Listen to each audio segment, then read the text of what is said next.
pagi menjelang siang, apa kabar semuanya? Semoga kita semua senantiasa diberikan nikmat sehat, nikmat bersyukur, dan senantiasa dimudahkan dalam segala hal kebaikan, termasuk untuk belajar. Seperti biasa, mari kita biasakan kebiasaan yang baik-baik, yaitu sebelum memulai pembelajaran, kita alangkah baiknya berdoa terlebih dahulu agar dimudahkan dalam kegiatan hari ini. Kita memohon kepada Allah Subhanahu wa taala agar dilancarkan, agar dimudahkan dalam menyerap ilmu materi yang Ibu sampaikan, dan Ibu juga dapat memberikan ilmu yang bermanfaat kepada kalian semua. Amin ya robbal alamin. Mari sejenak kita menundukkan kepala, kita memohon kepada Allah, kita memohon segala kebaikan untuk diri kita sendiri dan untuk orang-orang sekitar kita. Berdoa dimulai.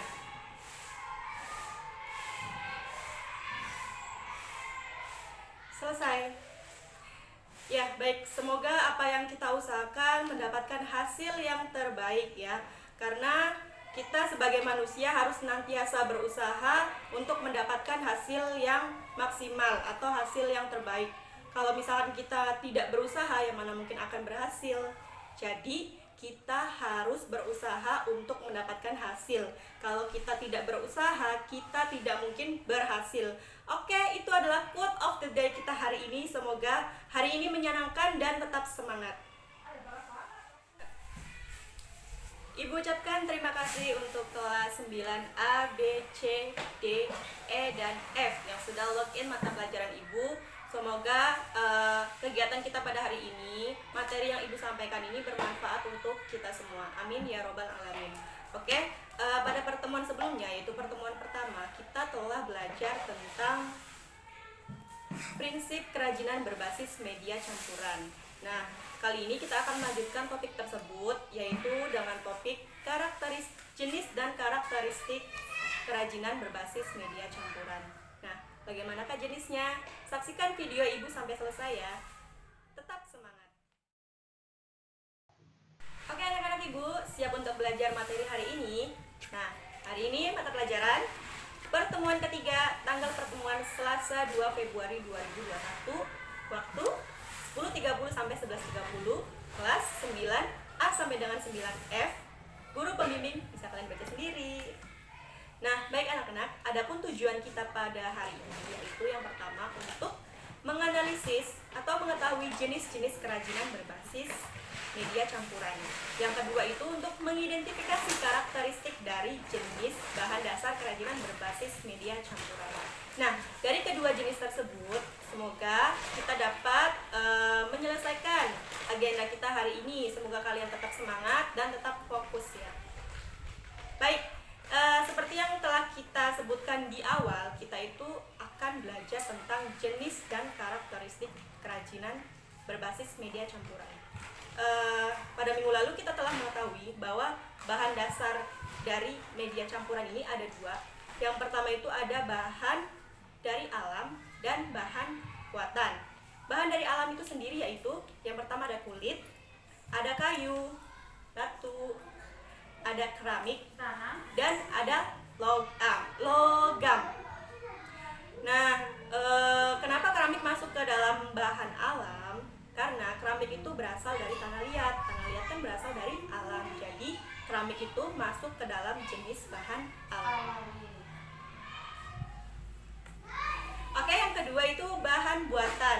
Yang pertama itu adalah gips, yang kedua ada plastik, dan yang ketiga ada fiberglass. Nah, karakteristik dari setiap bahan itu tentunya berbeda antara bahan yang satu dengan bahan yang lainnya. Kita ambil contoh, itu ada apa nih? Gambar apa nih? Ayo, gambar apa nih? Gambar logam. Nah, logam itu banyak sekali jenisnya di alam, tapi yang sering kita gunakan untuk bahan kerajinan itu adalah logam jenis emas, perak, perunggu, palladium, dan titanium. Nah, logam ini memiliki sifat mudah berkarat atau mempunyai sifat korosi. Oleh karena itu, sebelum kita mengolah logam menjadi sebuah bahan untuk perancangan kerajinan, kita diolah terlebih dahulu agar tidak merugikan bahan lainnya. Seperti itu. Nah, contoh yang kedua itu adalah keramik. yang tadi Ibu sebutkan, keramik itu masuk ke dalam bahan alam karena keramik itu terbuat dari tanah liat. Nah, keramik ini memiliki sifat mudah pecah dan rapuh. Oleh karena itu, kita harus menggunakan bahan yang tidak mudah tergesek oleh keramik untuk sebagai media penyimpanannya. Bisa menggunakan kain, kertas, ataupun kardus. Paham? Oke, next. Nah, kali ini Ibu akan menyebutkan beberapa bahan alam dan bahan buatan yang akan dijadikan sebagai bahan kerajinan berbasis media campuran. Ada 5 bahan yang akan Ibu contohkan. Yang pertama itu ada batu. Nah, bisa kalian lihat di samping, batu itu jenisnya banyak sekali. Ada batu mulia, batu akik, dan batu permata. Nah, bentuk dan karakteristiknya juga berbeda-beda ya. Ada yang halus, ada yang kasar, ada yang berwarna, dan ada yang gelap. Nah, kalian bisa lihat di samping. Di samping itu ada contoh jenis kerajinan patung yang dibuat dikombin dengan 2 bahan. Yang pertama itu ada batu dengan kayu. Itu jadi apa anak-anak? Bisa dilihat di samping ada patung ya. Ada patung yang menggunakan bahan dasar dari batu dan kayu. Yang kedua itu ada batu dengan logam yang dibuat ukiran menjadi sebuah perhiasan yang cantik. Oke, itu adalah sifat dan karakteristik dari bahan alam batu. Yang kedua itu ada logam. Yang tadi Ibu sebutkan di awal bahwa logam itu mempunyai sifat mudah korosi atau mudah berkarat. Jadi kita sebelum mengolah logam, kita harus mengolahnya terlebih dahulu dengan cara atau teknik-teknik yang sesuai dengan karakteristik bahannya. Kenapa? Agar tidak merugikan bahan lainnya atau merugikan bahan campurannya. Nah, logam ini banyak jenisnya ya, tapi yang biasa digunakan itu adalah logam seperti perak, emas, perunggu, besi, titanium, dan palladium. Kalau misalkan kita lihat di tabel periodik untuk mata pelajaran IPA, kita lihat banyak sekali contoh-contoh logam, tapi yang sering digunakan adalah yang tadi Ibu sebutkan. Nah, dari beberapa yang tadi Ibu sebutkan, logam jenis perak ini sering digunakan sebagai bahan kerajinan. Kenapa? Karena harganya itu lebih terjangkau, juga lebih diminati dengan berbagai bentuk penampilan. Tapi bukan berarti logam-logam yang lain yang tadi Ibu sebutkan tidak diminati, bahkan banyak diminati. Contohnya itu ada emas. Tapi kan emas kalau misalkan kita lihat secara harga, emas itu termasuk kebutuhan tersier yang harganya lumayan dibandingkan dengan perak atau perunggu. Nah, itu adalah karakteristik dari logam. Kalian bisa lihat di samping, itu ada beberapa jenis olahan kerajinan dari logam yang dipadukan dengan bahan lainnya. Yang gambar A, itu kalian bisa lihat itu logam dengan kayu yang dibuat kerajinan senjata kujang ya, kayaknya kujang. Dan yang B itu olahan logam dengan batu yang dibuat kerajinan gelang ya.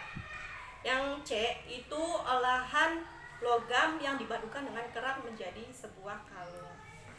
Nah, itu adalah contoh-contoh dari pengolahan logam. Yang ketiga ada plastik. Ayo, plastik termasuk bahan buatan atau bahan alam?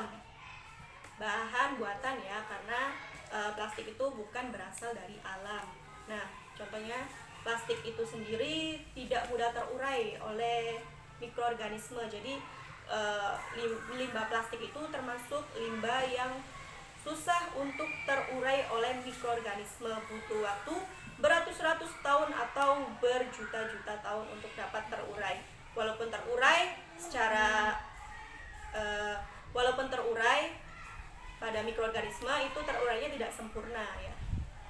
Oke, baik, itu adalah sifat dari plastik. Plastik sendiri itu banyak jenisnya ya. Biasanya plastik yang kita gunakan pada bahan kerajinan untuk berbasis media campuran ini berasal dari limbah domestik atau limbah rumah tangga, seperti botol, kantong plastik, gelas, perabot dapur, perabot rumah tangga, dan jenis perabotan lainnya yang menggunakan bahan dasar dari plastik.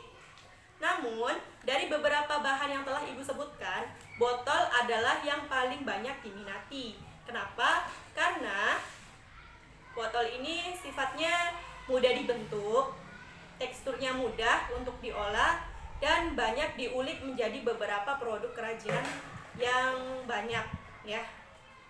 Nah, ini adalah contoh kerajinan yang diolah dari bahan dasar plastik. Kita lihat pada gambar A, itu plastik dengan logam. Kira-kira itu gambar apa ya anak-anak? Gambar tempat pensil, tempat apa lagi nih? Untuk penyimpanan alat-alat kecil ya. Yang B, itu kalian bisa lihat di samping, itu adalah gambar botol plastik dengan kain pita yang dijadikan sebagai wadah air mineral. Oke, next. Paham tentang karakteristik dan jenis dari plastik itu sendiri? Semoga kalian paham ya. Bisa dilanjut anak-anak? Oke, baik, kita lanjut. Poin yang keempat itu adalah kayu. Beberapa jenis kayu itu memiliki sifat kedap air, isolator, dan mudah dibentuk. Kalian masih ingat nggak apa maksud dari isolator? Isolator itu adalah yang tidak menghantar listrik ya. Kayu dapat dipadukan dengan beberapa bahan lainnya seperti bahan logam, bahan batu, dan lainnya ya, sehingga menjadi suatu kerajinan yang berbasis media campuran. Oke? Ini adalah contoh dari hasil produk kerajinan kayu. Yang pertama itu adalah kayu dengan apa nih? Dengan logam. Yang kedua itu kayu dengan kaca. Nah, baik, kita lanjut poin kelima, yaitu keramik. Ayo, kenapa keramik termasuk ke dalam bahan alam? Karena keramik itu berasal dari tanah liat. Sifat keramik adalah rapuh dan mudah pecah. Oleh karena itu, kita harus hati-hati dalam penggunaan bahan dasar dari keramik itu sendiri ya. Nah, berikut adalah hasil olahan dari bahan keramik. Yang pertama itu ada gambar A, bisa kalian lihat sendiri, itu ada keramik dengan kain yang dibentuk menjadi suatu kerajinan perhiasan kalung ya. Dan yang B itu ada keramik dengan rotan yang dibentuk menjadi sebuah gelas dan teko mini. Oke, baiklah, itu adalah beberapa contoh produk kerajinan yang bisa diulik menjadi kerajinan yang dikombin dengan bahan lainnya, atau dalam artian lain itu berbasis media campuran. Nah, itu adalah yang dapat Ibu sampaikan. Semoga bermanfaat untuk kalian, dan jangan lupa kalian kerjakan soal latihannya. Seperti biasa, soal latihannya itu terdapat di e-learning masing-masing. Silakan kalian login dan kerjakan masing-masing ya.